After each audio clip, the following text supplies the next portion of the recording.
जय श्री राम दोस्तों। आज सुनाऊंगी रामायण की कथा का एक अंश जिससे हमें सीख मिलती है एक एहसास की। श्री राम, लक्ष्मण एवं सीता मैया चित्रकूट पर्वत की ओर जा रहे थे। राह बहुत पथरीली और कटीली थी कि यकायक श्री राम के चरणों में कांटा चुभ गया। श्री राम रुष्ट या क्रोधित नहीं हुए, बल्कि हाथ जोड़कर धरती माता से अनुरोध करने लगे। बोले, माँ, मेरी एक विनम्र प्रार्थना है आपसे, क्या आप स्वीकार करेंगी? धरती बोली, प्रभु, प्रार्थना नहीं, आज्ञा दीजिए। प्रभु बोले, माँ, मेरी बस इतनी विनती है कि जब भरत मेरी खोज में इस पथ से गुजरे तो आप नरम हो जाना। कुछ पल के लिए अपने आंचल के ये पत्थर और कांटे छुपा लेना।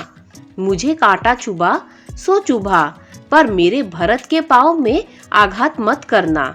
श्री राम को यूं व्यग्र देखकर धरा दंग रह गई। पूछा, भगवान, धृष्टता क्षमा हो, पर क्या भरत आपसे अधिक सुकुमार है? जब आप इतनी सहजता से सब सहन कर गए तो क्या कुमार भरत सहन नहीं कर पाएंगे? फिर उनको लेकर आपके चित्त में ऐसी व्याकुलता क्यों?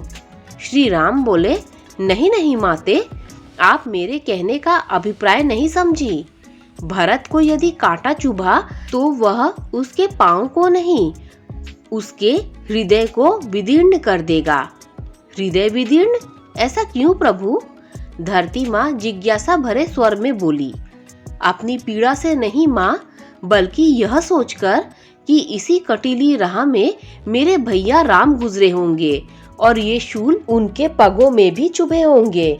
मैया, मेरा भरत कल्पना में भी मेरी पीड़ा सहन नहीं कर सकता, इसीलिए उसकी उपस्थिति में आप कमल पंखुड़ियों से कोमल बन जाना।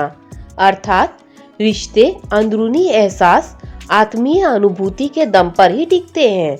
जहाँ गहरी आत्मीयता नहीं, वो रिश्ता शायद नहीं परंतु दिखावा हो सकता है। इसीलिए कहा गया है कि रिश्ते खून से नहीं, परिवार से नहीं, मित्रता से नहीं, व्यवहार से नहीं, बल्कि सिर्फ और सिर्फ आत्मीय एहसास से ही बनते हैं और निर्वहन किए जाते हैं। जहाँ एहसास ही नहीं, आत्मीयता ही नहीं, वहाँ अपनापन कहाँ से आएगा? हम सबके लिए प्रेरणास्पद लघु कथा इन शब्दों ने यदि आपकी आत्मा को छुआ हो तो कृपया इन शब्दों को आगे बढ़ाइए। जय श्री राम।